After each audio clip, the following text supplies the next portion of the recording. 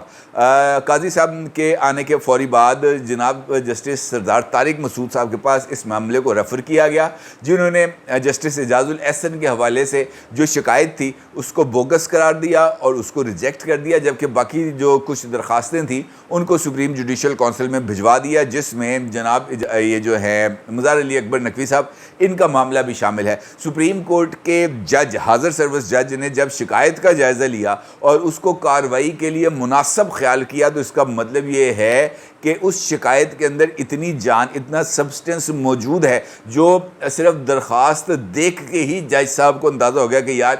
اس کو ذرا ڈگ آؤٹ کرنا چاہیے، اس کا ذرا جائزہ لینا چاہیے۔ اس کا مطلب یہ ہے کہ سردار طارق مسعود صاحب، جسٹس سردار طارق مسعود صاحب اپنے ہاتھوں سے، ایک ہاتھ سے انہوں نے ہاتھ پکڑا جناب مظہر علی اکبر نقوی صاحب کا اور ساتھ لے کے آئے اور لاک اپ کا دروازہ کھولا اور جناب ان کو اندر بھیج کے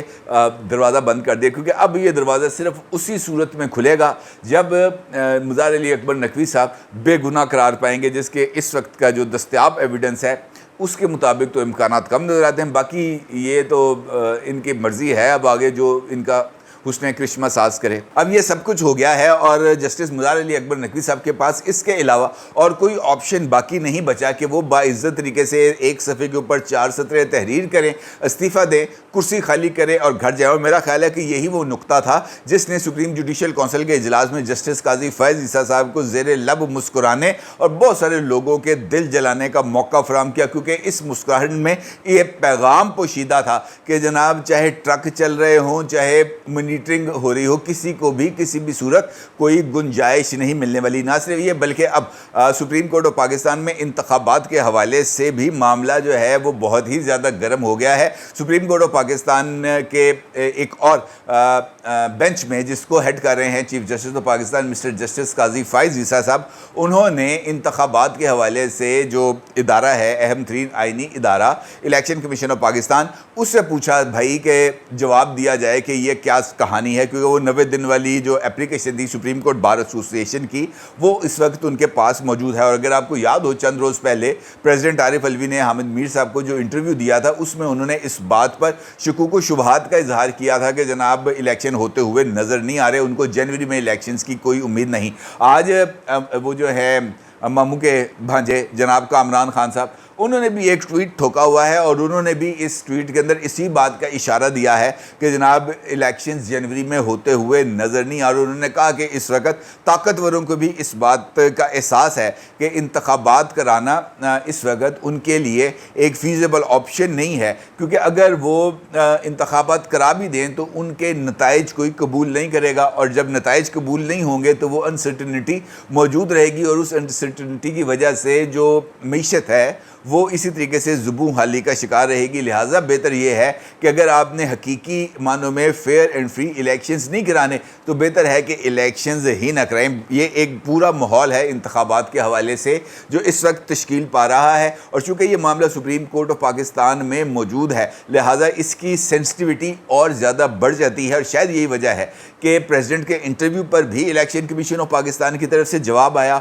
اور اب اس بات کا واضح اشارے مل رہے ہیں کہ سپریم کورٹ آف پاکستان نے ایک ٹینٹیٹیو انتخابات کے لیے تاریخ کا تعین بھی کر لیا ہے، اور الیکشن کمیشن آف پاکستان نے ایک ٹینٹیٹیو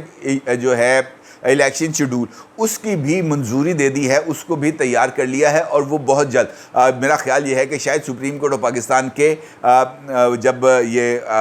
مقدمہ سمن کیا جائے گا اسی وقت یہ والی جو رپورٹ ہے الیکشن کمیشن آف پاکستان میں جس میں انتخابات کی تاریخ کا تعین کیا جائے گا وہ بھی سپریم کورٹ آف پاکستان میں بھیج دی جائے گی۔ اس کے حوالے سے اس تاریخ کے اعتبار سے الیکشن کمیشن نے اپنی تمام اندرونی جو کاروائیاں ہیں وہ مکمل کر لی ہیں، پیپر کے امپورٹ کے آرڈر چلے گئے ہیں، بیلٹ پیپرز کے لیے بھی کام ریڈی ہو گیا ہے، ریٹرننگ آفیسرز کے لیے جوڈیشل افسران کی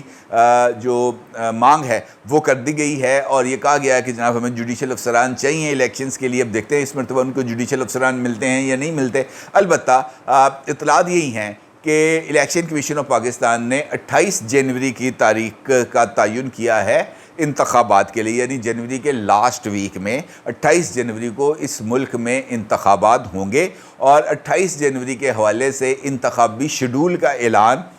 نومبر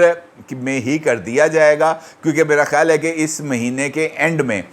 وہ شروع ہو جائے گا، وہ جو انتخابی فہرستوں کے اوپر اعتراضات وغیرہ ہیں وہ مکمل ہو جائیں گے، اعتراضات کے بعد ان کے اوپر سماعت ہوگی، اور میرا خیال ہے کہ 15 نومبر تک یہ سارے کا سارا پروسیس مکمل ہو جائے گا، اور یہ جو حتمی